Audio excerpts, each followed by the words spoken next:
Merry meet, Annie here. Welcome back to the Flow of the Rite series. We've entered our sacred space and we've just done a meditation of some kind, and I share with you, I do the pillar meditation, the opening up to what is greater than, that intimate and expansive moment as we prepare for our rite, where we are aware of ourself as the center of the universe, but we are also aware of this vastness of the cosmos. No need to explain what it is, but just to know that the energy that moves through us is of us and of something which we can't name. It's the power of mystery. Opening ourselves up to what is other than us and acknowledging that we exist within that possibility. The next thing I do in ritual is I honor the altar.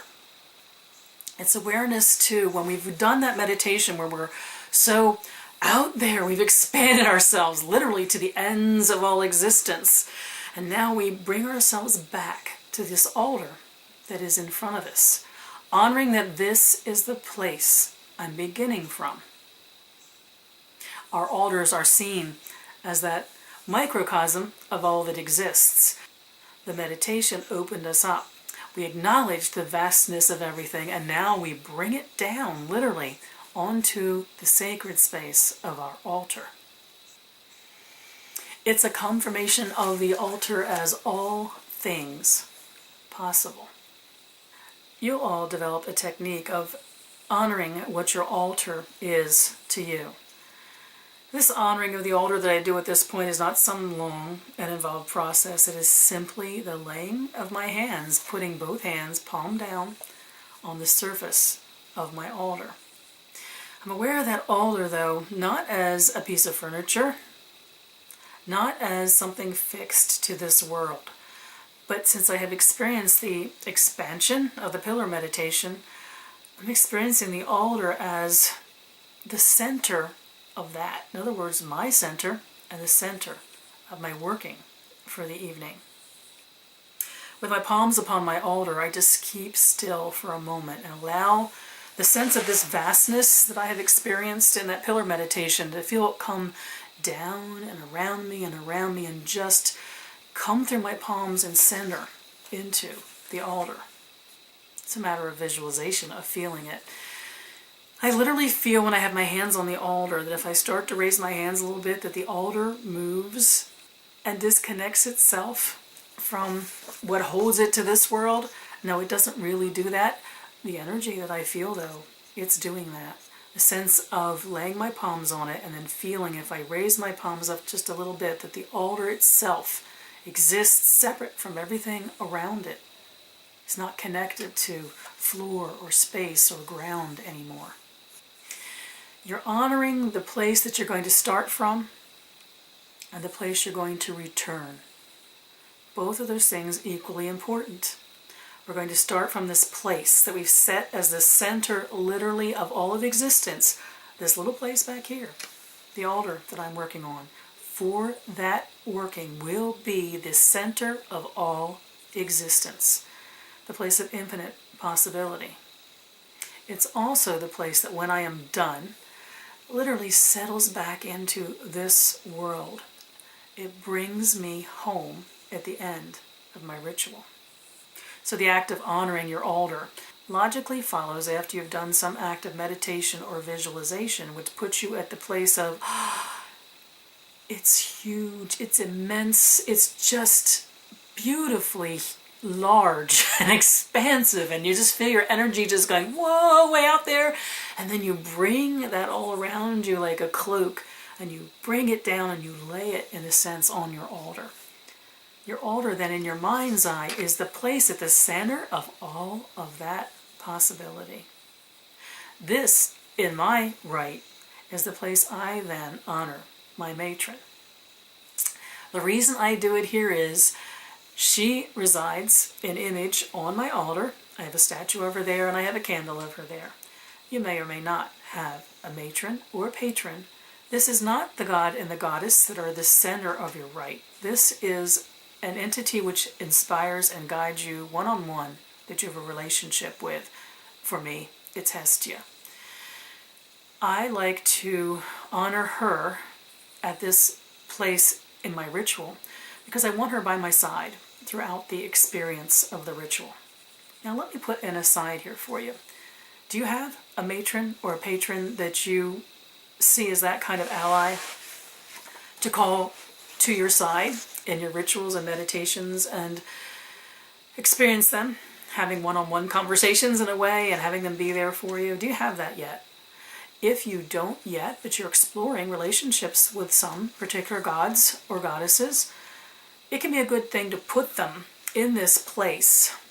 Honor them and invite them as you begin your ritual, and then pay attention. Are they there for you? Are they what you need? Are they by your side? Do they have your back covered? It's a good way, once you think you've got a really good relationship going with one of them, to see what happens when you make them that important in your ritual. If they can't be that important in your ritual, they don't need to be that important in your life as far as I'm concerned. We can all enjoy the lessons taught by the stories around all gods and goddesses we study or learn about. But the power of one that inspires you and moves you, guides you and protects you, that's a bit more powerful and unique. And that doesn't happen except with a handful, maybe, if we're lucky, in our life. So if you are exploring and think you have someone you'd like to invite to your ritual to see how it happens, this is a good way to learn if they're what you need them to be. If not, you dismiss them. Remember, this universe you've created, you control. If they don't suit you, they don't need to be there. But I don't want to discourage you from trying to have a presence there that you're learning whether they can be that powerful or not to you.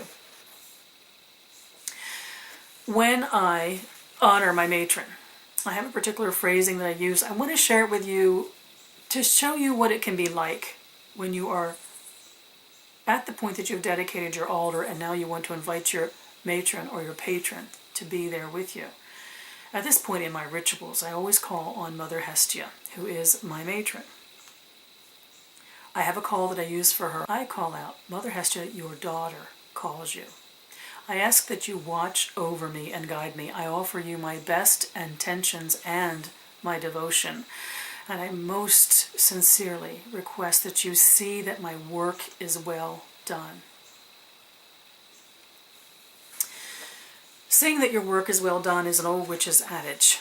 In other words, sometimes we know better in our minds, and perhaps we have been influenced outside of our knowledge. And what we think is the best thing is either not the best thing for us or for someone else. Working our spells, doing our workings, and being with the god and goddess, we always want to include the fact that their wisdom is greater than ours, and we do turn to them. We don't come to our rituals going, this is what I demand, and do whatever we need to do, and say this is what will be, and you will assist me. We ask to align with the energies we work with, and we always want to do working for the best of all. I trust that by beginning my rituals, asking Hestia to see that my work's well done, if I am being unintentionally ignorant, doing something which in the end is against my best interest or someone else's, forgetting the big picture perhaps in some ego need that I need to satisfy, I'm perfectly fine with what I think I'm doing going null and void, because I've turned it over to something greater than I, that expansion of mystery, to kind of watch over me and take care of me. And therefore that is why at this point in the ritual I invite my patron to join me, always using the same words and always, always asking her to see that my work is well done. When you invite your matron or your patron to your ritual, know that they're not invited as observers. They are participants. Be open to the experience of them. They have a particular voice that resonated with you, or they would not be your matron or your patron. They're not, as someone once described to me, they're not the old ladies or the old men sitting against the wall while the younger people dance. They're not outside your circle watching you. They are with you.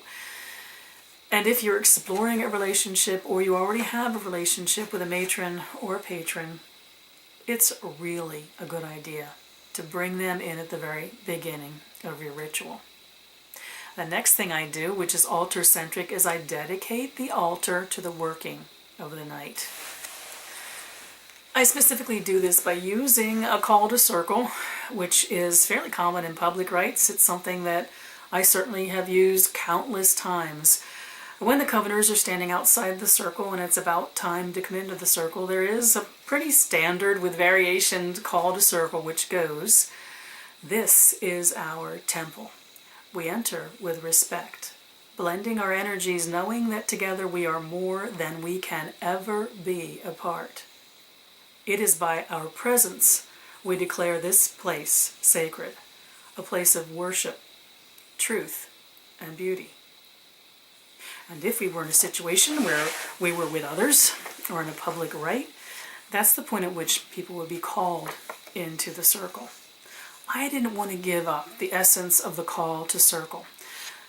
I have opened up a channel of energy in myself. I have honored the altar. I have brought Hestia to my side, which I do without fail. And now I want to devote the altar to the energy of the night. I just gathered myself in. I entered with respect. I responded to a circle call, even though there was nobody there to call me in. But I'm in my circle, and I'm responding to my own reasons for being there. So I like to, at this point, dedicate my altar to the working of the night. And I do that by having changed the words that would be used in a rite amongst others to work for a rite for a solitary practitioner. And I rewrote them slightly, thinking it would be something that would work more for all of you. The ones I use are similar to this, but there are personal words in there that wouldn't really resonate with another person. I took the words of the circle call, and at the point at which I have honored the altar and called Hestia, I then use this call, speaking these words, which I'm going to suggest for you. This is my temple. I have entered with respect, blending my energy with the all, knowing that in that release lies my own true will. It's by my presence I declare this place sacred, a place of worship, truth, and the "and" is where you dedicate your altar for the night. If you wanted to do a working for healing, if you want to do a working for peace, for love, for courage, for focus or clarity, changing the last word in the circle call. If I wanted to do a working because I say I had some problems with health and I was going into my circle to work on them, to focus myself, I would end that circle call by saying a place of worship, truth, and health, making a keyword out of the last word of the circle call. What you're acknowledging is what the dedication of your rite is going to be. Way back to the stages when we were writing and preparing, we knew we had to have a focus for our rite. We knew going in what we wanted to come out with, how we would be changed, how we would change things, what would be manifested differently, in that the leaving was different than the entry. So we're capturing in this dedication of the altar through the use of the old circle call the point of the evening. We're now reminding ourselves of the business we are to be about. At this point, we've honored our altar, we've called our matron or patron, and we've dedicated our altar. The next video is going to be regarding the solitary practitioner's act of abeyance. I wish you mirth and reverence. Merry part